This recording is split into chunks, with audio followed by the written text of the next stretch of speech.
بسم الله الرحمن الرحيم والفجر وليال عشر والشفع والوتر والليل إذا يسر هل في ذلك قسم لذي هجر ألم تر كيف فعل ربك بعاد. அஸ்ஸலாமு அலைக்கும் வரஹ்மத்துல்லாஹி வபரகாத்துஹு. கண்ணியத்திற்குரிய எல்லாம் வல்ல அல்லாஹ்வின் நல்லடியார்களே, அல்லாஹ்வுடைய மாபெரும் கிருபையினால் நபிகளார் சந்தித்த துன்பங்கள் என்கின்ற தலைப்பின் கீழே கடந்த 6 நாட்களாக பல்வேறு விதமான நபி பெருமானார் சந்தித்த துன்பம் சார்ந்த தகவல்களை நாம் அறிந்து கொண்டோம். அதனுடைய தொடர்ச்சியாக இந்த தலைப்பினுடைய இறுதி செய்தியாக சில விஷயங்களை நாம் உங்களுக்கு மத்தியிலே பதிவு செய்ய இருக்கிறோம். அல்லாஹ்வுடைய தூதர் நபி பெருமானார் ஸல்லல்லாஹு அலைஹி வஸல்லம் அவர்கள் தங்களுடைய சொந்த வாழ்நாளிலே 4 உம்ராக்களை செய்திருக்கிறார்கள். மதீனா நகரத்திற்கு ஹிஜ்ரத் செய்ததற்கு பிறகு நபி பெருமானார் அவர்கள் 4 உம்ராக்களை செய்திருக்கிறார்கள். ஒரே ஒரு ஹஜ்ஜை மாத்திரம் செய்திருக்கிறார்கள். அதுதான் நபி பெருமானார் ஸல்லல்லாஹு அலைஹி வஸல்லம் அவர்களுடைய வாழ்நாளிலே அவர்கள் செய்த முதலாவது ஹஜ்ஜும் இறுதியான ஹஜ்ஜுமாக இருக்கிறது. இந்த ஹஜ்ஜை நபி பெருமானார் ஸல்லல்லாஹு அலைஹி வஸல்லம் அவர்கள் நிறைவேற்றியதற்கு பிறகு அல்லாஹ்வுடைய தூதர் அவர்கள் 2 மாத காலத்திலேயே இந்த உலகத்தை விட்டு இந்த மனிதர்களோடு வாழ்ந்திருந்த உலக வாழ்க்கையினுடைய அனைத்தையும் விட்டு நபி பெருமானார் ஸல்லல்லாஹு அலைஹி வஸல்லம் அவர்கள் மரணித்து விட்டார்கள். அவ்வாறு மரணத்தின் போது நபி பெருமானார் ஸல்லல்லாஹு அலைஹி வஸல்லம் அவர்கள் என்ன மாதிரியான துன்பங்களை எல்லாம் அடைந்தார்கள் என்பதைத்தான் இந்த உரையின் வாயிலாக நாம் அறியவிருக்கிறோம். அல்லாஹ்வுடைய தூதர் நபி பெருமானார் ஸல்லல்லாஹு அலைஹி வஸல்லம் அவர்கள் ஹஜ் யாத்திரைக்காக வந்திருந்த நேரத்திலே சூரத்துல் மாயிதா என்ற அத்தியாயத்தினுடைய ஒரு வசனத்தை அல்லாஹ் ரப்பல் ஆலமீன் அருளி வைக்கிறான். இதுதான் திருமறை குர்ஆனிலே கடைசியாக அருளப்பட்ட வசனமாக இருக்கிறது. இதன் பிறகு எந்த வசனங்களுமே அல்லாஹ்வுடைய புறத்திலிருந்து என்ன செய்யப்படவில்லை, அருளப்படவில்லை. அதுதான் கடைசி வசனம். சூரத்துல் மாயிதாவில் உள்ள ஒரு வசனத்தை அல்லாஹ் அருளி வைக்கிறான். அல்-யௌம அக்மல்து லக்கும் தீனக்கும் வ அத்மம்து அலைக்கும் நிஅமதி வ ரலீது லக்குமுல் இஸ்லாம தீனா. இன்றைய தினம் உங்களுடைய மார்க்கத்தை நான் உங்களுக்காக நிறைவு செய்து விட்டேன். என்னுடைய அருக்குடையை நான் பரிபூர்ணப்படுத்தி விட்டேன். இந்த இஸ்லாமிய மார்க்கத்தை உங்களுக்கான வாழ்க்கை நெறியாக பொருந்தி கொண்டேன் அப்படிங்கிற வசனத்தை அல்லாஹ்வுடைய தூதர் அவர்கள் ஹஜ் யாத்திரைக்கு வந்திருந்த நேரத்தில் தன்னுடைய மனைவிமார்களை தன்னுடைய தோழர்களிலே பலரை அழைத்து கொண்டு வந்த நேரத்தில் அல்லாஹ் இந்த வசனத்தை அருளி வைக்கிறார். அப்படி அல்லாஹ் ரப்பல் ஆலமீன் அருளி வைத்த உடனேயே அங்கே வருகை தந்திருந்த எல்லா நபி தோழர்களுக்குமே விளங்கியது அல்லாஹ்வுடைய தூதர் என்ன நோக்கத்திற்காக இந்த உலகத்திற்கு பவனி வந்தார்களோ அந்த நோக்கம் நிறைவடைகிறது அப்படிங்கிறத எல்லாருமே புரிந்து கொண்டார்கள். இது ரசூலுல்லாஹ்வுக்கு மட்டும் மரணத்தை தந்துச்சா, ரசூலுல்லாஹ்வுக்கு மட்டும் மரணம் வரப்போகிறது என்ற சிந்தனையை தந்துச்சா அப்படின்னு பார்த்தா அப்படியான ஒரு சிந்தனையே தரவில்லை. எல்லாருக்குமே விளங்குச்சு. அல்லாஹ்வுடைய தூதரோடு இருந்த எல்லா தோழர்களுமே நபி பெருமானார் ஸல்லல்லாஹு அலைஹி வஸல்லம் அவர்கள் தன்னுடைய இறுதி காலகட்டத்தை மரணத்தினுடைய நெருக்கத்தை அடைந்து விட்டார்கள் அப்படிங்கிறது எல்லாருக்குமே விளங்கும்படியாக இருந்தது. அப்ப அல்லாஹ்வுடைய தூதர் அவர்கள் என்ன செஞ்சாங்கன்னா, அந்த வசனம் அருளப்பட்டதற்கு பிறகு முஸ்தலிபாவிலே, மினாவிலே, அரபா பெருவழியிலே ஒரு வரலாற்று சிறப்புமிக்க பேருரையை நபி பெருமானார் ஸல்லல்லாஹு அலைஹி வஸல்லம் அவர்கள் நிகழ்த்தினார்கள். இந்த வசனம் அருளப்பட்ட உடனே எல்லாருக்கும் விளங்கியது ரசூலுல்லாஹ்வுடைய வாழ்க்கை முடிய போகுதுங்கிறது. நபி பெருமானாருக்கு விளங்கியது நம்முடைய வாழ்க்கை கடைசி கட்டத்தை நோக்கி வந்து விட்டது அப்படிங்கிறது நபி பெருமானாருக்கும் என்ன செஞ்சுச்சு, விளங்குச்சு. அப்ப அல்லாஹ்வுடைய தூதர் அவர்கள் என்ன செய்யறாங்கன்னு கேட்டா, அரபா பெருவெளியில் முஸ்தலிபாவில் மினாவில் ஒரு வரலாற்று சிறப்பு மிக்க பேருரையை நிகழ்த்துகிறார்கள். அதைத்தான் நாங்கள் இறுதி பேருரை ஹஜ்ஜத்துல் விதா என்று நம்ம எல்லாரும் அழைக்கிறோம்ல. அதை வரலாற்றிலே பொன்னெழுத்துக்களால் பொறிக்கப்பட வேண்டிய முத்தான தத்துவங்கள் அப்படின்னு எல்லா மேதையாளர்களும் எல்லா சிந்தனையாளர்களும் எல்லா மார்க்க அறிஞர்களும் மார்க்கத்திற்கு அப்பாற்பட்ட மனிதர்களும் கூட என்ன செய்கிறார்கள், நபி பெருமானாருடைய இந்த ஹஜ்ஜத்துல் விதா என்ற அந்த உரையை, இறுதி பேருரையை புகழ்ந்து பாராட்டுகிறார்கள். அப்படி ஒரு உரையை 3 நாள் ரசூலுல்லாஹ் நிகழ்த்துறாங்க. 23 ஆண்டுகால பிரச்சாரத்தை, 23 ஆண்டுகால போதனையை அல்லாஹ்வுடைய தூதர் நபி பெருமானார் ஸல்லல்லாஹு அலைஹி வஸல்லம் அவர்கள் அப்படியே ரத்தின சுருக்கமாக சார்பிழிந்து வடிகட்டி அந்த மக்களுக்கு மத்தியிலே என்னவெல்லாம் சொல்லணுமோ அதையெல்லாம் சாட்டா 23 ஆண்டு காலமா அல்லாஹ் குர்ஆன்ல வகி வச்சான்ல, அதையெல்லாம் அப்படி சார்பிழிந்து வடிகட்டி அல்லாஹ்வுடைய தூதர் அவர்கள் மக்களுக்கு மத்தியிலே ஒரு செய்தியை வைக்கிறார்கள். எல்லாத்தையும் என்னெல்லாம் அல்லாஹ் குர்ஆன்ல சொன்னானோ அதையெல்லாம் ரொம்ப ஜிப் பண்ணி ரொம்ப டீப்பா அல்லாஹ்வுடைய தூதர் அவர்கள் 3 நாள்ல என்ன செய்யறாங்க, உரையை நிகழ்த்துறாங்க. இப்படி உரையை நிகழ்த்திட்டு அல்லாஹ்வுடைய தூதர் அவர்கள் மதீனா நகரத்திற்கு வந்து சஃபருடைய மாதத்தை அடைகின்ற பொழுது ரொம்ப கடுமையான அளவுல என்ன செய்யறாங்கன்னா நோய்வாய்ப்படுறாங்க. இந்த ஹஜ்ஜத்துல் விதாவுக்கு முன்னாடி ஒரு ரமலான் இருக்குல்ல, ஹஜ்ஜுடைய காலத்துல தான் ஹஜ்ஜு செய்யணும். இந்த ஹஜ்ஜுடைய காலத்திலே நபி பெருமானார் ஹஜ்ஜுக்கு வருவதற்கு முன்னதாகவே நபி பெருமானார் மரணிக்க போகிறார்கள் என்பதை நபி பெருமானார் மாத்திரம் உணரும்படியாக சில நிகழ்வுகளை அல்லாஹ் காட்டுறார். எப்பவுமே அல்லாஹ்வுடைய தூதர் அவர்கள் 10 நாள் தான் ஈத்திகாஃப் இருப்பார்கள். ஆனால் தான் மரணிக்கின்ற அந்த ஹிஜ்ரி 11வது ஆண்டுக்கு முந்தைய ஹிஜ்ரி 10வது ஆண்டு ஹிஜ்ரி 11 சஃபர்ல அல்லாஹ்வுடைய தூதர் அவர்கள் மரணித்து விடுவார்கள்.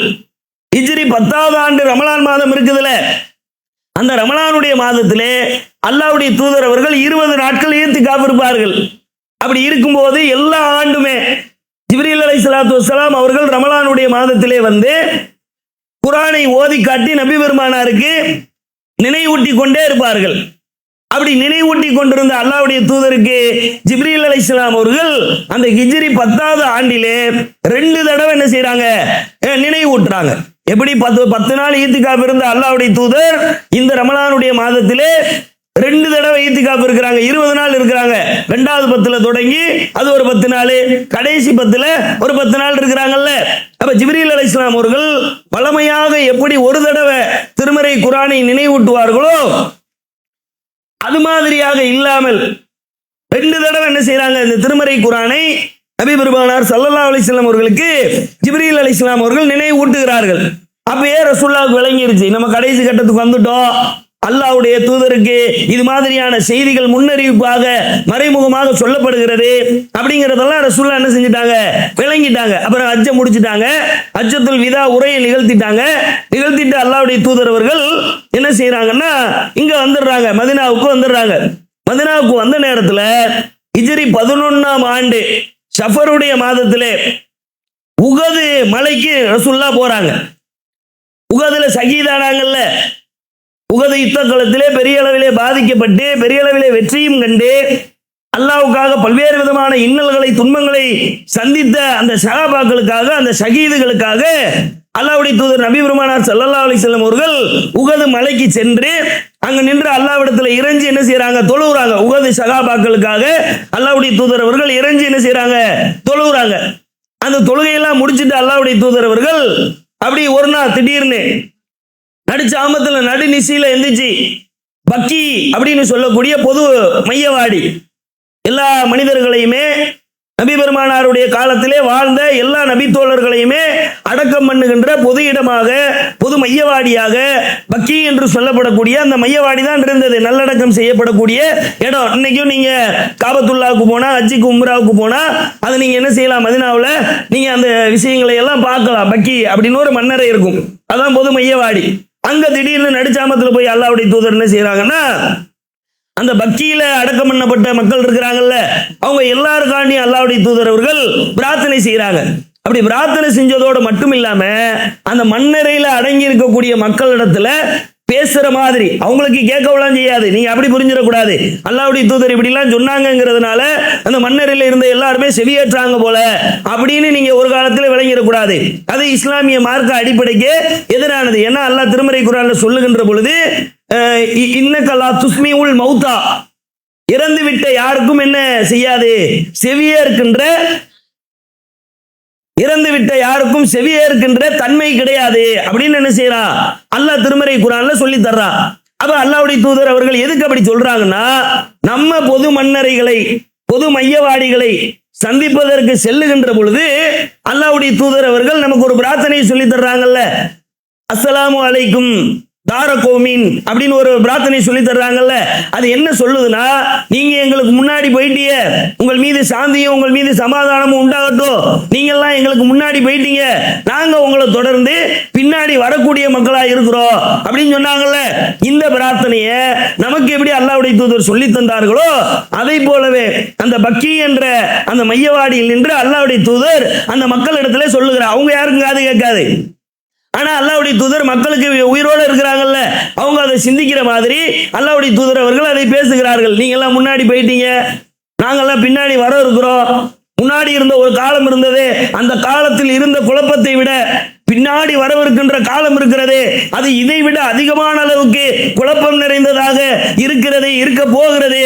அப்படி எல்லாம் அல்லாஹ்வுடைய தூதர் அவர்கள் அந்த பக்கிங்கிற மன்னரையில் நின்று பேசிட்டு என்ன செய்யறாங்கன்னா, அவங்களுக்காக பிரார்த்தனைகள் செஞ்சுட்டு அவங்க மேல சாந்தி உண்டாகட்டும், அவங்க மேல சமாதானம் உண்டாகட்டும், அவங்களுடைய மன்னரை வாழ்க்கை ரொம்ப இயல்பா சந்தோஷமா மகிழ்ச்சிக்குரியதா இருக்கட்டும், அவங்களுடைய மறுமை வாழ்க்கை வெற்றிக்குரியதா இருக்கட்டும்ங்கிறதையெல்லாம் அல்லாஹ்வுடைய தூதர் அவர்கள் இந்த மையவாடியில பேசிட்டு என்ன செய்யறாங்கன்னா, வீட்டுக்கு கிளம்பி வர்றாங்கல்ல. வரும்போதே ரசூலுல்லாஹ்வுக்கு கடுமையான தலைவலி, கற்பனை செய்து பார்க்க முடியாத தலைவலி நபி பெருமானார் ஸல்லல்லாஹு அலைஹி வஸல்லம் அவர்களுக்கு வருகிறது. அந்த தலைவலியின் வாயிலாக நபி பெருமானாருக்கு பயங்கரமான காய்ச்சலும் ஏற்படுகிறது. அந்த காய்ச்சல் எப்படிப்பட்டதா இருந்துச்சுன்னா, அந்த அல்லாஹ்வுடைய தூதர் இந்த மஞ்சப்பத்தெல்லாம் போடுவோம்ல, நம்ம ரொம்ப நோய்வாய்ப்பட்டோம்னா, ரொம்ப கஷ்டப்பட்டோம்னா ஒரு மாதிரி மஞ்சளை எல்லாம் தடவி ஒரு கெட்டு மாதிரி துணி மாதிரி போடுவோம்ல, அது மாதிரி எல்லாம் போட்டிருக்கக்கூடிய அளவுக்கு அல்லாஹ்வுடைய தூதர் அவர்கள் பெரிய பாதிப்பு அடைஞ்சிட்டாங்க, நோய்வாய்ப்பட்ட ஒரு பெரிய பாதிப்பு அடைஞ்சிட்டாங்க. அப்படி அடைஞ்ச நேரத்தில் சகாபாக்கள் அறிவிக்கிறாங்க, அல்லாஹ்வுடைய தூதர் அவர்களுக்கு கடுமையான காய்ச்சல் அடிக்கிறது என்பது அவர்கள் போர்த்தி இருந்த போர்வைக்கு மேலாக அவர்களுடைய உடல் எந்த அளவுக்கு கொதித்தது, அவர்களுடைய உடல் எந்த அளவுக்கு சூட்டை அனுபவித்துக் கொண்டிருந்தது என்பதை வெளியில் இருக்கக்கூடிய நாங்கள் எல்லாம் உணர்கின்ற வகையில அல்லாஹ்வுடைய தூதர் அவர்களுக்கு ஒரு கடுமையான நோய் என்ன செய்து விட்டது, ஏற்பட்டு விட்டது அப்படின்னு சொல்லிட்டு, இன்னையிலிருந்து இந்த தலைவலி வருதுல்ல, பக்கி மன்னரைக்கு போயிட்டு அல்லாஹ்வுடைய தூதர் வந்து நோய்வாய்ப்படுறாங்கல்ல, தலைவலி காய்ச்சல் ஏற்படுதுல, இன்னையிலிருந்து கரெக்டா எண்ணி 11 நாட்களிலே நபி பெருமானார் ஸல்லல்லாஹு அலைஹி வஸல்லம் அவர்கள் மரணித்து விட்டார்கள். இந்த 11வது நாள் இருக்குல்ல, மரணித்ததிலிருந்து முன்னாடி நோக்கி 11வது நாள், இந்த 11வது நாள்ல அது கடைசி வாரம், உயிர் பெரியருக்கு 5 நாளைக்கு முன்னாடி அந்த ஒரு வாரத்தில் அல்லாஹ்வுடைய தூதர் என்ன செய்யறாங்கன்னா, ஃபலல் இப்னு அப்பாஸ் ரலியல்லாஹு அன்ஹு அவர்களை அழைக்கிறார்கள், அலி ரலியல்லாஹு அன்ஹு அவர்களை அழைக்கிறார்கள். அல்லாஹ்வுடைய தூதரால நிக்க முடியல, அல்லாஹ்வுடைய தூதரால நடக்க முடியல, அல்லாஹ்வுடைய தூதரால உட்கார முடியல. அப்படியான ஒரு நிலை வந்த உடனே அல்லாஹ்வுடைய தூதர் அவர்கள் சொல்லுகிறார்கள், நீங்க வந்து என் மேல பல்வேறு கிணறுகள்ல இருந்து தண்ணீரை தொட்டிகளில் இருந்து எடுத்து வந்து என் மேல 7 துருத்திகள் ஊத்துங்க, எனக்கு ரொம்ப ஹீட்டா இருக்கு, ரொம்ப சூடு தாங்க முடியாத ஒரு வேதனையை நான் அனுபவிச்சுட்டு இருக்கிறேன், அதனால 7 துருத்திகள் பல்வேறு கிணறுகள்ல இருந்து தண்ணியை எடுத்துட்டு வாங்க, அந்த தண்ணியை எடுத்துட்டு வந்து என் மேல ஊத்துங்க, நான் இதை தாங்க முடியாதவனா இருக்கிறேன் அப்படின்னு சொன்ன உடனே சகாபாக்கள்லாம் எல்லாரும் கொண்டு போய் அதை எடுத்துட்டு வர்றாங்க, அல்லாஹ்வுடைய தூதர் மேல ஊத்துறாங்க. அப்ப அல்லாஹ்வுடைய தூதர் சொல்றாங்க, இப்ப கொஞ்சம் பரவாயில்ல, எனக்கு இந்த ஹீட் தணிஞ்சிருக்குது, இந்த சூட்டை நான் தனித்துக் கொண்டேன் அப்படின்னு சொல்லிட்டு தான் ஃபலல் இப்னு அப்பாஸ் அவர்களையும் அலி ரலியல்லாஹு அன்ஹு அவர்களையும் அல்லாஹ்வுடைய தூதர் அவர்கள் அழைத்து 2 பேர் மேலே கையை தூக்கி போட்டு என்ன செய்வாங்க, கால்கள்லாம் தரையில இழுபடுற மாதிரி பள்ளிவாசலுக்கு தொழுக வந்தாங்க, நீங்க ஒரு செய்தி கேள்விப்படுவீங்கல்ல, அதே மாதிரி அல்லாஹ்வுடைய தூதர் அவர்கள் மெம்பருக்கு வருவார்கள். மக்களே அனைவருமே இங்க வாருங்க, அதான் ரசூலுல்லாஹ் செஞ்ச இறுதி உபதேசம். மக்காவுல ஹஜ்ஜத்துல் விதா பண்ணாங்க, அது இறுதி பேருரை, அது கிடையாது ரசூலுல்லாஹ்வுடைய இறுதி பயான். அதுக்கு பிறகு மதீனாவுக்கு வந்து சபர் மாதத்துல மரணிப்பதற்கு 1 வார காலத்துக்கு முன்னாடி அல்லாஹ்வுடைய தூதர் அவர்கள் மெம்பர்ல ஏறி போர்வையெல்லாம் கெட்டிக்கிட்டு அந்த குளிர் காய்ச்சலோடு என்ன செய்கிறார்கள், மக்களிடத்திலே உரை நிகழ்த்துகிறார். அலியும் ஃபலல் இப்னு அப்பாஸ் ரலியல்லாஹு அன்ஹு அவங்களும் தான் அல்லாஹ்வுடைய தூதர் அந்த மெம்பருக்கு கூட்டு வருவாங்க. கூட்டு வந்து அல்லாஹ்வுடைய தூதர் மக்களை கூடுவாங்க, மக்களே இங்க வாங்க, நான் உங்களுக்கு இறுதியாக ஒரு உபதேசத்தை முன்வைக்கிறேன், இந்த உபதேசத்தை நீங்கள் நல்லபடியாக செவிதாழ்த்தி கேட்டுக்கொள்ளுங்கள் அப்படிங்கிற ஒரு விஷயத்தை அல்லாஹ்வுடைய தூதர் சொல்லி மக்களை எல்லாம் திரட்டிடுவாங்க. திரட்டின உடனே மக்கள்லாம் சகாபாக்கள்லாம் வந்து ரசூலுல்லாஹ்வுடைய அந்த சிச்சுவேஷன் தான் ஒரு வாரத்துக்கு முன்னாடியே தெரிஞ்சு போச்சே. அல்லாஹ்வுடைய தூதர் முடியாம இருக்கிறாங்க, அல்லாஹ்வுடைய தூதர் நோய்வாய்ப்பட்ட நிலையில இருக்கிறாங்க. இதையெல்லாம் பார்த்து எல்லா சகாபாக்களுமே கூடிடுவாங்க. அப்ப அல்லாஹ்வுடைய தூதர் மெம்பர்ல நின்னுட்டு லானல்லாஹு யகூத வன் நஸாரா, மக்களே யூதர்களையும் கிறிஸ்தவர்களையும் நஸ்ரானிகளையும் அல்லாஹ் சபிப்பானாக அப்படின்னு ஒரு பிரார்த்தனையை அல்லாஹ்வுடைய தூதர் அவர்கள் அந்த மக்களுக்கு மத்தியில சொல்லியவாறு வைப்பார்கள். லானல்லாஹு யகூத வன் நஸாரா, யூதர்களையும் கிறிஸ்தவர்களையும் அல்லாஹ் சபிப்பானாக. இத்தகதுல் குபூர அம்பியாகிஹிம் மசாஜித், எதற்காக அல்லாஹ் சபிப்பானாக என்றால் அவர்கள் தங்களுடைய நபிமார்களுடைய அடக்கத்தலங்கள் இருக்கின்றனவே, அந்த அடக்கத்தலங்களை எல்லாம் வணக்கத்தலங்களாக, விழா கொண்டாடக்கூடிய இடங்களாக அவர்கள் மாற்றிக்கொண்டார்கள். இதன் காரணமாக அல்லாஹ் அவர்களை சபிப்பானாக அப்படின்னு அல்லாஹ்வுடைய தூதர் அவர்கள் சொல்லிட்டு, இந்த அன்சாரிகள் யார் தெரியுமா, இந்த ஸ்டேட்மெண்ட்டை வச்சுட்டாங்க. அந்த ஸ்டேட்மெண்ட்டை வச்சுட்டு மக்கள்கிட்ட கேட்கிறாங்க. முஹாஜிர்களும் இருக்கிறாங்க, மக்காவாசிகளும் இருக்கிறாங்க, அன்சாரிகளும் இருக்கிறாங்க, மதீனாவாசிகள் இருக்கிறாங்க. அல்லாஹ்வுடைய தூதர் அவர்கள் சொல்லுகிறார்கள், இந்த அன்சாரிகள் யார் தெரியுமா, அவர்கள் என்னுடைய இறப்பை, அவர்கள் என்னுடைய கருவூலம், அவர்கள் என்னுடைய ஈரக்கொலை அப்படின்னு அல்லாஹ்வுடைய தூதர் மெம்பர்ல நின்ன மாதிரி அங்கே உரை நிகழ்த்துகிறார்கள். என்ன அருமை முஹாஜிர்களே, சொந்த நாட்டுக்காரவங்க இருக்கிறாங்கல்ல, அபூபக்கரே, உமரே, உஸ்மானே, அலி, இவங்கெல்லாம் மக்காவாசிகள், அபு தல்கா இவங்கெல்லாம் மதீனாவாசிகள். இவ ரெண்டு கேட்டகரியா தானே அவங்க இருக்கிறாங்க. இப்ப அன்சாரிகளை அல்லாஹ்வுடைய தூதர் தன்னுடைய இறப்பை, தன்னுடைய கருவூலம், தன்னுடைய ஈரக்கொலை அப்படி எல்லாம் சொல்லிட்டு மக்காவாசிகள் இடத்துல சொல்லுகிறார்கள், இந்த அன்சாரிகள் இருக்கிறார்களே அவர்கள் அவர்களுடைய கடமையை மிக சரியாக நேர்த்தியாக பூர்த்தி செய்தார்கள், ரொம்ப கரெக்டா நடந்தாங்க. நீங்க அல்லாஹ்வுடைய பாதையிலே துன்பப்பட்டு துயரப்பட்டு நாடு கடத்தப்பட்டு விரட்டி அடிக்கப்பட்ட நேரத்திலே உங்களுக்கு கைதூக்கி உதவியவர்கள் யார் என்றால் இந்த அன்சாரி தோழர்கள் தான். நீங்க சொந்த நாட்டை விட்டு வேற நாட்டுக்கு வந்தீங்கல்ல, அப்படி வந்த நேரத்தில் உங்களுக்கு பெரிய பக்கபலமா, உங்களுக்கு பெரிய தூணா, உங்களுக்கு பெரிய சப்போர்ட்டா யார் இருந்தான்னா இந்த அன்சாரி தோழர்கள் தான் இருந்தாங்க. எனவே அந்த இடத்துல அல்லாஹ்வுடைய தூதர் ரொம்ப அழுத்தமா பதிய வைக்கிறாங்க. எனவே அவர்களிலே யாராவது தவறு செய்து விடுவார்களே ஆனால் அவர்கள் நீங்க ரொம்ப காடா டீல் பண்ணிடாதீங்க. அவர்களுடைய அந்த குற்றங்களை, அந்த குறைகளை எல்லாம் நீங்க ரொம்ப லேசா மன்னிச்சு விட்டுருங்க. அவர்கள் உங்களிடத்திலே ஏதாவது உதவி தேடி வருவார்களே ஆனால் அதெல்லாம் மறைமுகமா ரசூலுல்லாஹ்வுடைய மரணத்துக்கு பிறகு முஹாஜிர்கள் தான் இந்த நாட்டை ஆளுவார்கள் என்பதை ரொம்ப ஸ்டேட்மெண்டா மறைமுகமா கொடுத்துட்டு போனாங்க. அபூபக்கர் தானே ஆண்டாரு, உமர் தானே ஆண்டாங்க, உஸ்மான் தானே ஆண்டாங்க, அதுக்கடுத்து அலி தானே ஆண்டாங்க, அபு உபைதா பின் அல் ஜர்ராஹ் அவர்லாம் அதிக தகுதி படைத்தவராக இருந்தாரு. அப்துர் ரஹ்மான் பின் அவுஃப் ரலியல்லாஹு அன்ஹு அவர்கள்லாம் பெரிய தகுதி படைத்தவங்க இருந்தாங்க. இவங்கெல்லாம் யாருன்னு கேட்டா இவங்க எல்லாருமே முஹாஜிர்கள் தான், இவங்க யாருமே அன்சாரிகள் கிடையாது. அப்ப இப்படியான ஒரு ஸ்டேட்மெண்ட்டையும் அல்லாஹ்வுடைய தூதர் சொல்றாங்க. ஆட்சி உங்க கையில தான் வரும் அப்படி நேரடியா சொல்லல, இப்படி சொல்றாங்க. எப்படி சொல்றாங்கன்னா அவர்கள் உங்களிடத்துல ஏதாவது உதவி தேடி வருவார்களே ஆனால் அவர்களுக்கு நீங்கள் நிரப்பமாக பல்வேறு உதவிகளை செய்து விடுங்கள். அவர்கள் மனிதன் என்கின்ற அடிப்படையிலே தவறிழைத்து விடுவார்களே ஆனால் ரொம்ப கடுமையாக ஆட்சி இருக்கிறது என்பதற்காக நடந்து கொள்ளாதீர்கள் அப்படிங்கறதையெல்லாம் அல்லாஹ்வுடைய தூதர் அவர்கள் அந்த மக்களிடத்திலே சொல்லிவிட்டு மக்கள்கிட்ட ரொம்ப முக்கியமான ஒரு மேட்டருக்குள்ள வர்றாங்க. அஸ்ஸலாமு அலைக்கும் வரஹ்மத்துல்லாஹி வபரகாத்துஹு. அன்பிற்குரிய சகோதர சகோதரிகளே, திருச்சி பாலக்கரையில் அமையவிருக்கும் தாருஸ்ஸலாம் பள்ளிக்காக நாம் ஏற்கனவே சுமார் 4000 ஸ்கொயர் ஃபீட் இடத்திற்கு பாதிக்கான தொகையை கொடுத்து அதை நாம் பதிவு செய்திருக்கிறோம். மீதி தொகைக்கான பங்கை ரமலானிலே நாம் அறிவித்தோம். 8000 பங்குகள் தேவை. ஒரு பங்கின் விலை 1000 ரூபாய் என்று சொல்லி நாளை முதல் ஒற்றைப்படை இரவை தேடுகின்ற முகமாக அதில் 1000 மாதங்களை விட சிறந்த நாள் ஒன்று இருக்கிறது என்பதற்காக அதில் எப்படியும் நம்முடைய நன்மைகளை கொள்ளையடித்து விட வேண்டும் என்ற நோக்கத்தில் நாம் இபாதத்துகள் செய்ய இருக்கிறோம். அதே அந்த 1000 மாதங்களை விட சிறந்த நாளை தேடுவது போல் நம்முடைய தாருஸ்ஸலாமில் 1000த்திற்கும் மேற்பட்ட மக்கள் தொழக்கூடிய வகையில் ஒரு இடத்தை நாம் வாங்கி அதில் பள்ளி கட்ட இருக்கிறோம்.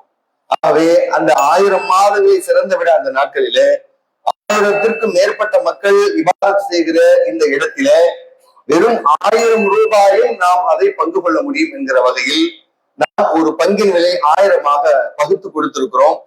இடத்திற்காக பொருளாதாரத்தை வாரி வழங்கி நாம் நன்மைகளை கொள்ளையடிக்கக்கூடிய ஒரு பாக்கியத்தை எல்லாம் அல்ல அல்லாஹ் ரப்பல் ஆலமீன் நமக்கு தந்துள்ள வேண்டும் என்றும் உங்களுக்கு கீழே நான் கேட்டுக்கொள்கிறேன். உங்கள் அஸ்னான் மல்டி ஸ்பெஷாலிட்டி பல் மருத்துவமனை. பல் மற்றும் வாய் சம்பந்தப்பட்ட அனைத்து விதமான நோய்களுக்கும் எங்களிடம் சிறப்பு சிகிச்சை அளிக்கப்படும். அஸ்னான் மல்டி ஸ்பெஷாலிட்டி பல் மருத்துவமனை, கலெக்டர் அலுவலகம் அருகில், நாகர்கோவில். நீங்கள் அனாதை குழந்தைகளை ஆதரிக்க விரும்புகிறீர்களா?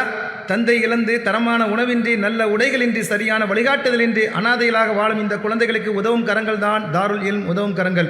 அல்லாஹ்வின் உதவியால் 2010 10 குழந்தைகள் என்று ஆரம்பிக்கப்பட்ட இந்த உதவும் கரங்கள் சமூகத்தில் கவனிப்பாரற்று அதிகரித்து வரும் அனாதை குழந்தைகளை கருத்தில் கொண்டு தற்போது 160 குழந்தைகளுக்கு மேல் பொறுப்படுத்தி செயல்பட்டு வருகிறது. இவர்களின் கண்ணீரை துடைத்திட நீங்கள் தாராளமாக உதவுங்கள். உங்கள் ஜகாத் மற்றும் சதக்காவை அனுப்ப வேண்டிய முகவரி தாருல் இல்ம், நம்பர் 64, பார்த்தசாரை தெரு, பழைய வண்ணாரப்பேட்டை, சென்னை 21. வெப்சைட் தாருல் இல்ம் hh.com. தொடர்புக்கு 9840725020 9600055060. சுத்தமான பசும்பாலில் செய்யப்பட்ட பன்னீர் மற்றும் குல்ஃபி இப்போது உங்கள் அருகில் உள்ள கடைகள் மற்றும் சூப்பர் மார்க்கெட்டுகளில். சிவகங்கை மற்றும் ராமநாதபுரம் மாவட்டம் முழுவதும் டீலர்கள் வரவேற்கப்படுகிறார்கள். மக்களே, உங்களிலே யாரையாவது நான் அடித்திருந்தால் இந்த நாள் என்ன நாள் தெரியுமா? பழி தீர்க்கப்படக்கூடிய நாள். நான் என்னுடைய இறைவனை எந்த விதமான குற்றமும் இல்லாதவனாக, எந்த மனிதனுக்கும் தீங்கு இழைக்காதவனாக நான் என்னுடைய இறைவனை சந்திக்க விரும்புகிறேன்.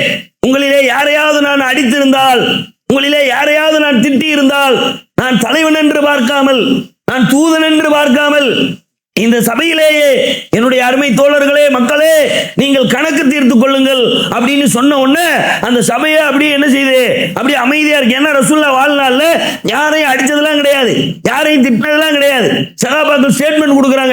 எப்படி சொல்றாங்கன்னா, அல்லாஹ்வுடைய தூதர் செயல் எப்படி இருந்துச்சுன்னா, ஃபாகிசன் வலா லஆனன் வலா சப்பாபன் கான யகூலு மாலகு தரிப ஜபீனுகு. அல்லாஹ்வுடைய தூதர் அவர்கள் கெட்ட வார்த்தை பேசக்கூடியவராகவோ, யாரையும் திட்டக்கூடியவராகவோ, யாரையும் அடிக்கக்கூடியவராகவோ ஒரு காலத்திலுமே இருக்கவே இல்லை. காணைய கூழு மாலகு தரிப ஜபீனுகு. யாரையாவது கண்டிப்பதாக இருந்தால் கண்டிச்சே ஆகணும், ஒரு வழியே இல்லை. எல்லாம் நிறைய தவறுகள் மக்கள் மத்தியில பெருகுது. இந்த காரியம் அல்லாஹ்வுக்கும் அல்லாஹ்வுடைய தூதருக்கும் கட்டுப்படாத தன்மையை வெளிப்படுத்தி காட்டுது அப்படின்னு அல்லாஹ்வுடைய தூதர் கண்டிப்பதாக இருந்தால், மாலகு தரிப ஜபீனுகோ, அவருடைய நெற்றி மண்ணிலே படட்டும், அவருடைய மூக்கு மண்ணை கவட்டும், இப்படித்தான் திட்டுவாங்க.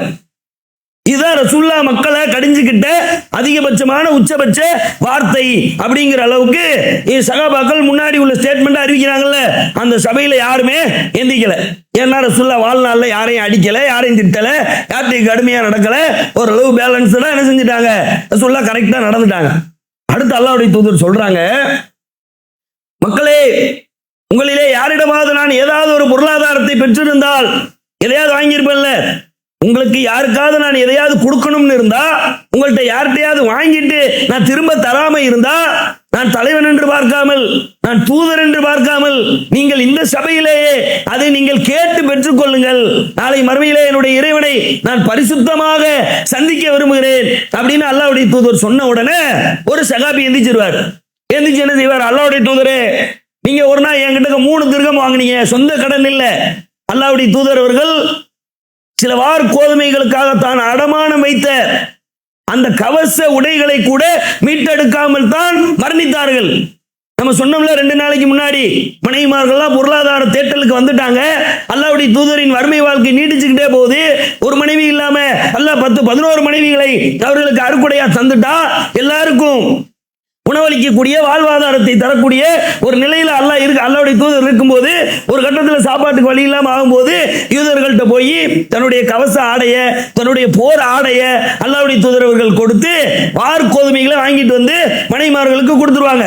அதை மீட்காமலே அல்லாஹ்வுடைய தூதர் அவர்கள் மரணித்தார்கள்ங்கிற அளவுக்கு அவங்களுடைய வறுமை நிலை என்ன இருந்தது? அப்படியாக இருந்தது. அப்ப சொந்த கடன் இல்லை. அல்லாஹ்வுடைய தூதர் ஃபலுல கூப்பிட்டு சொல்லுவாங்க. ஃபலுல் தான் அல்லாஹ்வுடைய தூதர் மரணிக்கிற நேரத்தில் அந்த அரசாங்க மதீனா மாநகரத்தினுடைய அரசாங்க கஜானாவினுடைய கருவூல காப்பாளராக, பொருளாளர்னு சொல்றோம்ல இன்னைக்கு நம்ம, அதுவா யார் இருந்தான்னா ஃபலுல் இப்னு அப்பாஸ் ரலியல்லாஹு அன்ஹு அவங்க தான் இருந்தாங்க. அப்ப சொல்லுவாங்க அல்லாஹ்வுடைய தூதர், யா ஃபலுலே, அவரிடத்துல ஏதோ 3 திர்கம்கள் பெறப்பட்டனவாம், அந்த 3 திருகங்களை அரசாங்க கருவூலத்திலே இருந்து எடுத்து அவரிடத்திலே நீங்கள் ஒப்படைத்து விடுங்கள் அப்படின்னு அல்லாஹ்வுடைய தூதர் அவர்கள் அறிவிச்ச உடனே எடுத்து மக்கள் மத்தியில் அல்லாஹ்வுடைய தூதர் அவர்கள் கொடுத்து விடுவார்கள். இப்படி கொடுத்து அல்லாஹ்வுடைய தூதர் அவர்கள் என்ன ஸ்டேட்மெண்ட்டை மக்களிடத்துல சொல்லணுமோ ரொம்ப ரத்தின சுருக்கமா, அது ரொம்ப சின்ன உரை, ஹஜ்ஜத்துல் விதா மாதிரி ரொம்ப பெரிய நீண்ட உரையெல்லாம் கிடையாது, ரொம்ப ஷார்ட் அண்ட் ஸ்வீட்டா அல்லாஹ்வுடைய தூதர் அவர்கள் மக்களுக்கு மத்தியில் எதை சொல்லணுமோ அதை சொல்லி என்ன செய்து விடுவார்கள். அந்த உரையை முடிச்சிட்டு அல்லாஹ்வுடைய தூதர் அவர்கள் இறங்குவார்கள். இது எத்தனாவது நாள் நடக்கும்னா, அந்த 11வது நாள்ல இருந்து 7 நாள் கழிஞ்சு 5வது நாள் ரசூலுல்லாஹ் மரணிக்கிறதுக்கு முன்னாடி உள்ள 5வது நாள் இந்த உரையை ரசூலுல்லாஹ் நிகழ்த்தி இருப்பாங்க. அந்த உரையை முடிச்சுட்டு வந்துட்டாங்களா, இப்படி வந்ததுக்கு பிறகு அல்லாஹ்வுடைய தூதர் அடுத்து என்ன சொல்லுவாங்கன்னா, 4வது நாள் மகரிபுடைய தொழுகைக்கு வந்துருவாங்க. 4வது நாள் மகரிபுடைய தொழுகையில வல் முர்சலாத்தி உர்ஃபன் என்று சொல்லக்கூடிய அத்தியாயத்தை அல்லாஹ்வுடைய தூதர் அவர்கள் ஓதுவார்கள். அப்ப ஓரளவு பரவாயில்லாத ஒரு உடல்நிலையில தான் இருப்பாங்க, தொழுகை வைக்க வருவாங்க. இந்த 11 நாளாவும் தொழு வைக்க அல்லாஹ்வுடைய தூதர் வரத்தான் செய்வாங்க. இந்த 4வது நாள் இருக்குல்ல, இந்த 4வது நாள்ல அல்லாஹ்வுடைய தூதர் மகரிபுடைய தொழுகையில வல் முர்சலாத்தி உர்ஃபன் என்ற அத்தியாயத்தை ஓதி தொழுகை வச்சிருவாங்க. அதுக்கடுத்து அப்படி இஷாவுடைய தொழுகையில வந்துட்டு ஆயிஷாவை கூப்பிட்டு கேட்பாங்க ரசூலுல்லாஹ், ஆயிஷாவே மக்கள் எல்லாம் இஷாவுடைய தொழுகையை தொழுது விட்டார்களா அப்படின்னு கேட்பாங்க. அப்ப ஆயிஷா அம்மா ரசூலுல்லாஹ்ட்ட பதில் சொல்லுவாங்க, அல்லாஹ்வுடைய தூதரே உங்களுக்காகத்தான் வெயிட் பண்றாங்க, உங்களுக்காகத்தான் காத்திருக்கிறாங்க. இப்ப ரசூலுல்லாஹ்க்கு இஷாவுடைய தொழுகைக்கு பள்ளிக்கு போறதுக்கே முடியல. மகரிப வல் முர்சலாத்தி உர்ஃபன் ஓதி தொழு வச்ச அல்லாஹ்வுடைய தூதரே மரணத்துக்கு 4 நாளைக்கு முன்னாடி உள்ள நிலையை அடையும் போது அந்த சக்கராத்துடைய வேதனை இருக்குதுல்ல, அது அப்படியே எக்ஸ்ட்ரீமா ஆகுது. அவங்களுக்கு தலைவலி கூடுது, அவங்களுக்கு காய்ச்சல் கூடுது, அவங்களால நிக்க முடியல, நடக்க முடியல, உட்கார முடியல, எதையுமே செய்ய முடியாத அளவுக்கு அல்லாஹ்வுடைய தூதர் ஆயிஷாட்ட கேட்கிறாங்க, ஆயிஷாவே மக்கள் எல்லாம் இஷாவுடைய தொழுகை தொழுவதற்கு வந்து விட்டார்களா? அப்ப அல்லாஹ்வுடைய தூதர்ட்ட ஆயிஷா அம்மா, அல்லாஹ்வுடைய தூதரே உங்களுக்கு தான் வெயிட்டிங் எதிர்பார்த்துட்டு இருக்கிறாங்க, என்னால முடியல, என்னைய எப்படி குளிக்க ஊத்துங்க. இதே மாதிரியே முதல்ல 7 துருத்தி ஊத்த சொன்னாங்கல்ல, அது மாதிரி அல்லாஹ்வுடைய தூதர் அவர்கள் அங்கிருந்து தண்ணீர் எடுத்து என் மீது ஊற்றுங்கள் அப்படி ஊற்றி அல்லாஹ்வுடைய தூதர் ரெஃபரன்ஸ் ஆகி கிளம்ப போகும்போது டப்புன்னு மயக்கம் போட்டு விழுந்துருவாங்க. மயக்கம் போட்டு விழுந்தா கொஞ்ச நேரம் மயக்கம் தெளியணும்ல, மயக்கம் தெளிஞ்ச உடனே எந்திரிச்சு அல்லாஹ்வுடைய தூதர் கேட்பாங்க, மக்கள் எல்லாம் இஷாவுடைய தொழுகையை தொழுது விட்டார்களா? திருப்பி ஆயிஷா அம்மா அதே மாதிரி சொல்லும், இல்ல அல்லாஹ்வுடைய தூதரே மக்கள் எல்லாம் உங்களுக்காக வெயிட் பண்ணிட்டு இருக்கிறாங்க, உங்களுக்காக காத்து கொண்டிருக்கிறார்கள், என் மீது இன்னும் சிறிது தண்ணீரை ஊற்றுங்கள் அப்படின்னு அல்லாஹ்வுடைய தூதர் ஒரு 6 தடவை மயக்கம் போட்டு உளுந்து அல்லாஹ்வுடைய தூதர் அவர்கள் என்ன செய்வாங்க, அந்த தொழுகைக்குள்ள போக முடியாத ஒரு நிலையெல்லாம் சந்திச்சு அல்லாஹ்வுடைய தூதர் அவர்கள் பாத்திமாவை கூப்பிட்டு விடுவாங்க, தன்னுடைய பேரன் ஹசன் ஹுசைனை கூப்பிட்டு விடுவாங்க. ஹசன் ஹுசைனை நல்லபடியா பார்த்துக்கிடுங்க, இவர் நாளைக்கு மார்க்கத்துக்கு வந்து ஒரு பெரிய பிரிந்து விட்ட ஒரு வேறு சந்தர்ப்பத்திலையும் சொன்னாங்க, பிரிந்து விட்ட ஒரு சமுதாயத்தை சேர்க்கக்கூடியவர்களாக இவங்க தான் இருப்பாங்க. ஹசன் ஹுசைன் இடத்துல பேரப்பிள்ளை அலி ரலியல்லாஹு அன்ஹு பாத்திமா அம்மாவுக்கு பிள்ளையா பிறந்தாங்கல்ல, அந்த பேர பிள்ளைகளை நல்லபடியா பார்த்துக்கிடும்படியா எல்லாருக்கும் அறிவுரை சொல்லிட்டு அந்த பிள்ளை 2 பிள்ளையும் தூக்கி அல்லாஹ்வுடைய தூதர் அவர்கள் அப்படியே கொஞ்சம் முத்தமிட்டு தன்னுடைய கடைசி வெளிப்பாட்டை வெளிப்படுத்துறாங்க. அப்ப பாத்திமா வர சொல்றாங்க, பாத்திமா அம்மையா அவர்கள் வந்து நிக்கிறாங்க. அப்ப பாத்திமா அம்மையா அல்லாஹ்வுடைய தூதர் சொல்லுகிறார்கள், பாத்திமாவே ரகசியமா 2 மேட்டர் சொல்றாங்க, பாத்திமாவே எனக்கு பிறகு அது பின்னாடி மரணத்துக்கெல்லாம் பிறகு பாத்திமா அம்மையார் அவர்கள் அறிவிக்கிறார்கள், எனக்கு பிறகு நான் மரணித்ததற்கு பிறகு என்னை நோக்கி முதலாவதாக வந்தடையக்கூடியது நீதான், மௌத்தா போறேன்னு சொல்றாங்க. நான் மௌத்தா போயிருவேன்ல, நான் மௌத்தா போன பிறகு நீ இந்த பூமியில ரொம்ப காலத்துக்குலாம் என்ன செஞ்சுட்டு இருக்க மாட்டேன், வாழ்ந்துட்டு இருக்க மாட்டேன், உன்னை நோக்கி மரணம் வந்துரும், உன்னை நோக்கி மௌத்து வந்துரும் அப்படிங்கிற ஒரு விஷயத்தை பாத்திமா மாட்ட ரசூலுல்லாஹ் என்ன செய்வாங்க சொல்லுவாங்க. அடுத்து என்ன சொல்லுவாங்கன்னா, இதை கேட்டோன்னா அந்த மாதிரி என்ன செய்யும், அப்படியே ஒரு மாதிரி அழு, அது வந்து மரணம் வந்துருதே அப்படிங்கிற அழுகல்ல, எனக்கு பிறகு உனக்கு மௌத்து வரும்ட்டாங்கல்ல, ரசூலுல்லாஹ்வுடைய மௌத்தை நினைச்சு பாத்திமா அம்மா என்ன செஞ்சு அழுதுரும். அடுத்து என்ன சொல்லுவாங்க ரசூலுல்லாஹ், நீதான் நாளை மறுமையிலே சொர்க்கத்தினுடைய தலைவியாக இருக்க போகிறாய் அப்படிமாங்க. பாத்திமா அம்மா தான் சொர்க்கத்தினுடைய தலைவிகள்ல ஒருத்தராக என்ன செய்ய போறாங்க, இருக்க போறாங்கிற ஸ்டேட்மெண்ட் சொன்ன உடனே இந்த மரணத்தை எல்லாம் தாண்டி, இந்த துன்பத்தை எல்லாம் தாண்டி, வாப்பாவுடைய வேதனை எல்லாம் தாண்டி அந்த மாதிரி என்ன செஞ்சிடும், சிரிப்பு வந்துடும். இப்படி எல்லாம் சிரிச்சு எல்லாம் முடிஞ்சதுக்கு பிறகு அல்லாஹ்வுடைய தூதர் அவர்கள்ட்ட பாத்திமா அம்மையார் அவர்களும் கேட்பார்கள், இன்னும் பிற சகாபாக்களும் கேட்பார். ஒரு சகாபி கேட்பார், அபு சயீத் அல் குத்ரி என்று சொல்லக்கூடிய சகாபி அறிவிக்கக்கூடிய செய்தியில இவர் 2 பேருமே ஒரே ஸ்டேட்மெண்ட்டை கேட்பாங்க, அல்லாஹ்வுடைய தூதரே உங்களுக்கு ஏற்பட்டிருக்கக்கூடிய இந்த வேதனை என்பது கடுமையானதாக இருக்கிறதா அப்படின்னு ஃபாத்திமா அம்மாவும் கேட்பாங்க, அந்த நபி தோழரும் கேட்பார். அப்ப அல்லாஹ்வுடைய தூதர் அவர்கள் பதில் சொல்வார்கள், இல்லை, உன்னுடைய தகப்பனுக்கு உன்னுடைய தந்தைக்கு இன்றைய தினத்திற்கு பிறகு எந்த வேதனையுமே இல்லை அப்படின்னு சொல்லுவாங்க. எவ்வளவு வேதனையை வாழ்க்கையில தூதுத்துவத்தை அடைஞ்ச பிறகு ரசூலுல்லாஹ் சந்திச்சாங்க. நம்ம வரிசையா பார்த்தோம்ல, ரசூலுல்லாஹ் ஸ்டேட்மெண்ட் கொடுக்குறாங்க, இதுதான் கடைசி, நான் இப்ப அனுபவிச்சுட்டு இருக்கிற சக்கராத்து, இந்த சக்கராத்துடைய வேதனை தான் நான் சந்தித்துக் கொண்டிருக்கின்ற கடைசி துன்பம். இதன் பிறகு உன்னுடைய தந்தைக்கு எந்த விதமான துன்பமுமே இல்லை, நிம்மதியான ஒரு வாழ்க்கையை மன்னரையிலே உன்னுடைய தந்தை வாழப் போகிறார் அப்படிங்கிற மாதிரி ஸ்டேட்மெண்ட் நபி பெருமானார் ஸல்லல்லாஹு அலைஹி வஸல்லம் அவர்கள் சொல்லிவிட்டு என்ன சொல்லுவாங்கன்னா, பாத்திமாவே, நான் ஒரு மனிதனுடைய சக்கராத்து வேதனையை அனுபவித்துக் கொண்டிருக்கவில்லை, 2 மனிதர்களுடைய சக்கராத்து வேதனையை அனுபவித்துக் கொண்டிருக்கிறேன்.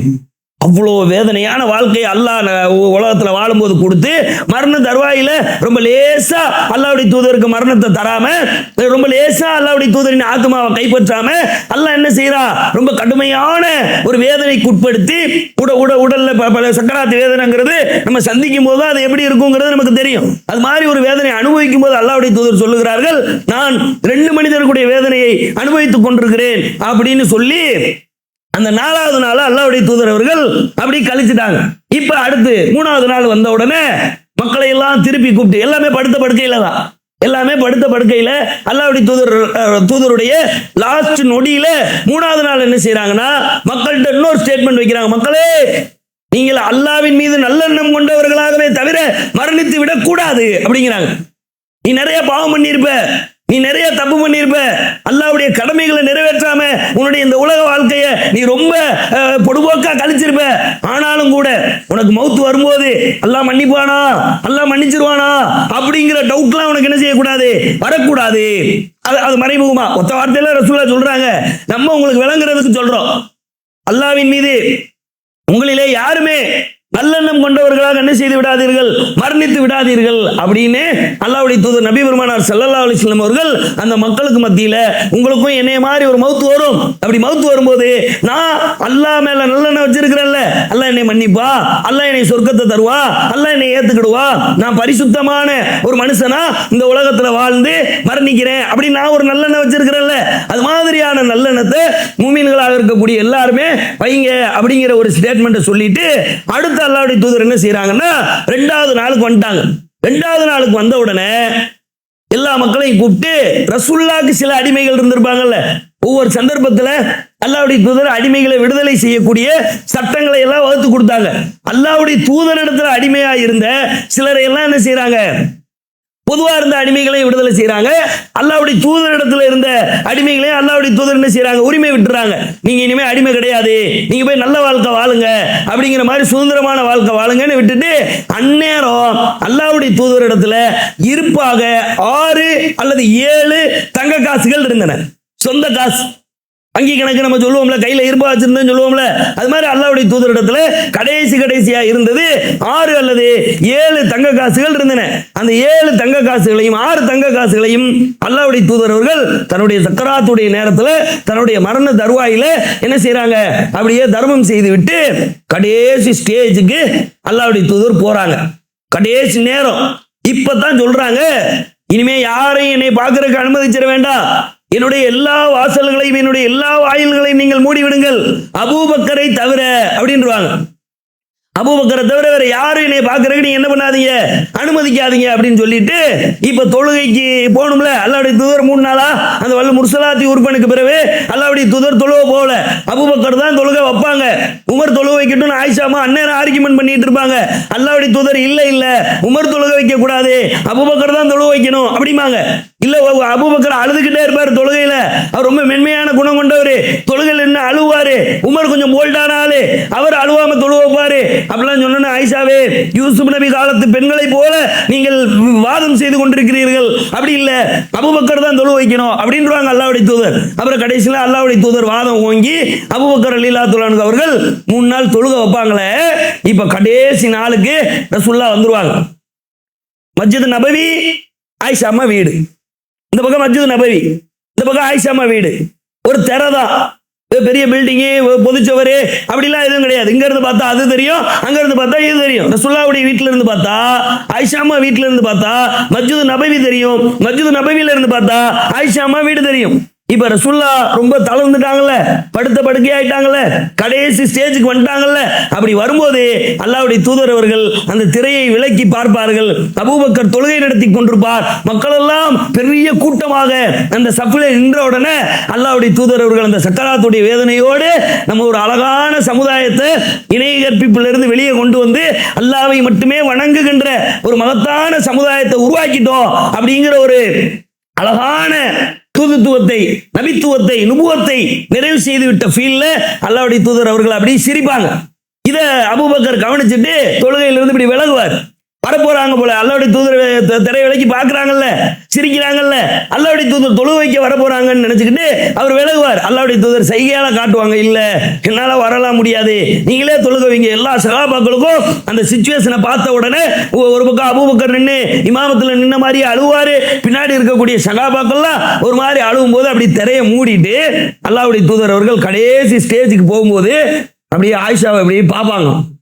கடைசி ஒரு வாரம் ஆயிஷாட்ட தான் இருந்தாங்க.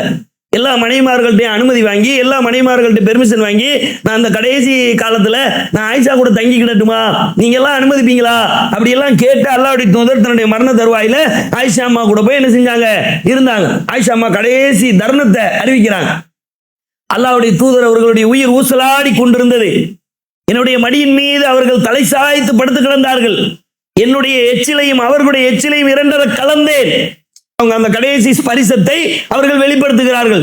என்னுடைய எச்சிலையும் நபி பெருமானாருடைய எச்சிலையும் நான் இரண்டரை கலந்தேன். அப்படியே அல்லாஹ்வுடைய தூதர் அவர்கள், என்னுடைய சகோதரர் அப்பொழுது வீட்டுக்குள்ளே வந்தார். அந்நேரம் அவர் கையில மிஸ்வாக், பல் துலக்குகின்ற குச்சி வைத்திருந்தார். அதை அல்லாஹ்வுடைய தூதர் அவர்கள் அப்படி ஒரு மாதிரியா ஏக்க பெருமூச்சு விட்டவர்களாக பார்த்தார்கள். அப்ப நான் கேட்டேன், அல்லாஹ்வுடைய தூதரே பல் துலக்க ஆசைப்படுகிறீர்களா அப்படின்னு கேட்டேன். ஆமாம் அப்படின்னு தலையாட்டினாங்க. ஆசைப்பட்ட உடனே அல்லாஹ்வுடைய தூதர் அவர்களுக்கு பல் துலக்க அப்படின்னு நான் என்ன செஞ்சேன், அந்த குச்சியை வேற குச்சி, அவர் வச்சிருந்த குச்சி நினைச்சிடக்கூடாது, வேற குச்சி எடுத்து அல்லாஹ்வுடைய தூதர் அவர்களுக்கு பல் துலக்குவதற்கான அந்த இதை தந்தை அல்லாஹ்வுடைய தூதர் அப்படி பல் துலக்கி அப்படியான ஒரு கடைசி ஸ்டேஜுக்கு போகும்போது அல்லாஹ்வுடைய தூதர் சொல்லுகிறார்கள், லா இலாஹ இல்லல்லாஹ், அல்லாஹ்வை தவிர வணக்கத்திற்குரிய வேறு இறைவன் இல்லவே இல்லை.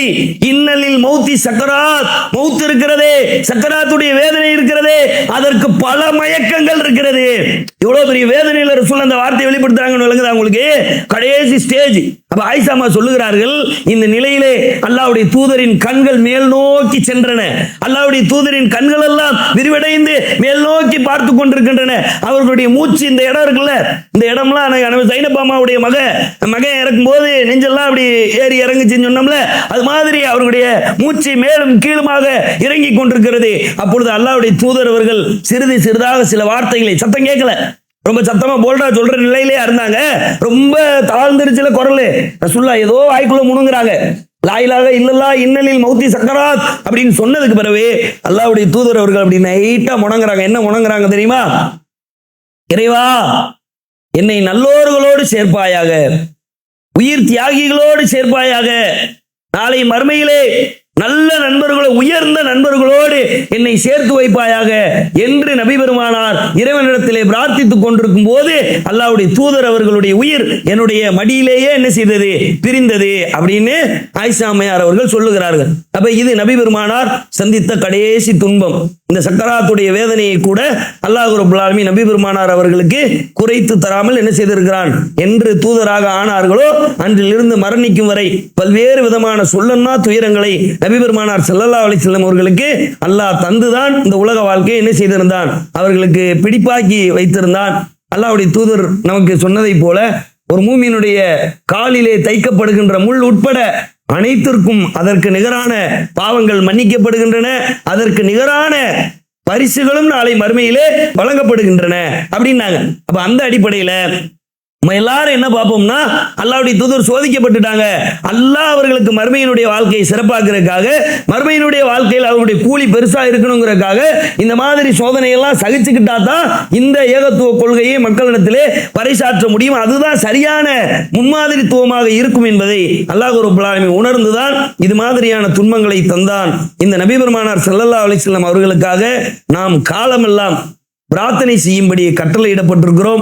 எனவே இப்படி ஒரு வாழ்க்கையை, இப்படி ஒரு புனித தன்மையான ஒரு வாழ்க்கையை வாழ்ந்து நமக்கு அழகான தீர்க்க தரிசியாக, அழகான முன்மாதிரியாக வாழ்ந்த நபி பெருமானாருக்கு எல்லா நேரமும் எல்லா காலமும் ஸலவாத்து சொல்லிக்கொண்டே இருக்கக்கூடிய மக்களாக நாம் இருக்க வேண்டும் என்று சொல்லி என்னுடைய உரைக்கு திரையிடுகிறேன். வாகர் தவானா அனில் ஹம்துலில்லாஹி ரப்பில் ஆலமீன்.